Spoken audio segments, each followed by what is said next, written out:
আমি বাজারে গেছিলাম, বাজার থেকে এই যে এই ছোট ছোট ইলিশ মাছ পেয়েছি, নিয়ে এসেছি। এই মাছ আগে কখনো আমার ঘরে আসেনি, এই প্রথমই এসেছে।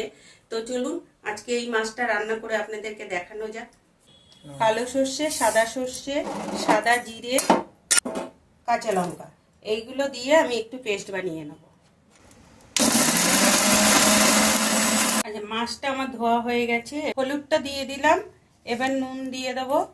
পেস্টটা আমি করেছিলাম সেইটা দিয়ে দেবো। একটু সর্ষের তেল দিয়ে দেবো।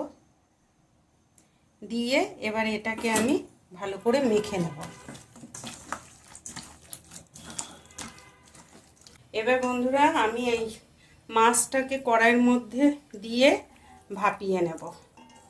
এই বাটিটা ধুয়ে একটু জল দিয়ে দেবো, আর 4-5টা কাঁচা লঙ্কা এর মধ্যে চিড়ে দিয়ে দিলাম।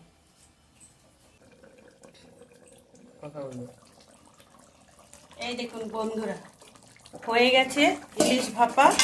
এবার এর মধ্যে আমি একটুখানি, গন্ধটা দারুণ বেরিয়েছে, একটুখানি কাঁচা সর্ষের তেল দিয়ে এটাকে নামিয়ে নেব।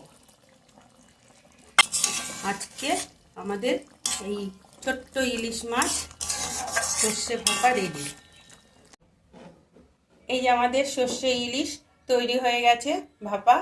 আর এটা যদি ভালো লেগে থাকে তাহলে তোমরাও বাড়িতে ট্রাই করতে পারো। আর যদি আমার ভিডিওটি ভালো লেগে থাকে তাহলে আমাকে সাবস্ক্রাইব, লাইক, শেয়ার করো।